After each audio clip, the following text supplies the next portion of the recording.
التخطيط الصح لسفرك هو أول خطوة في نجاحها، علشان كده ركز معايا في كل كلمة هقولها لك واحفظ الفيديو علشان يكون مرجع ليك في سفريتك اللي جاية لدهب. هنبدأ أول حاجة بالانتقالات، وأنا هنا هتكلم عن القاهرة تحديدا. عندك وسائل انتقالات كتير لدهب، هنتكلم عنهم كلهم، ايه مميزاتهم وايه عيوبهم، وانت اختار الوسيلة اللي تناسبك.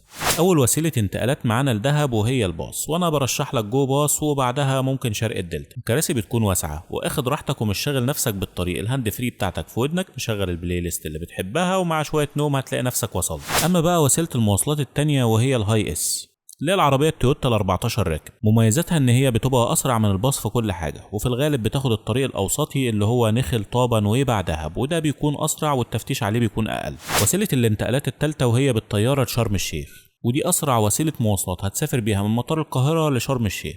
المواعيد طبعا مظبوطة ومدة السفر اقل بكتير من اي وسيلة مواصلات تانية. اما بقى الوسيلة الرابعة فهي العربية بتاعتك، لو معاك عربيتك وتقدر تسافر بيها يبقى تمام قوي، المميزات وقتها اقل بكتير في النفق والتفتيش والكمائن. اما وسيله الانتقالات الخامسه والاخيره عن طريق اندرايف، هتقدر تاخد عربيه ايا كانت محافظتك لدهب دايركت، وهنا انت هتاخد كل المميزات بتاعه السفر بعربيتك الملاكي في الطريق، من سرعه وانجاز في التفتيش وكل ده، وكمان مش هترهق نفسك في السواقه ولا تتعب من السفر.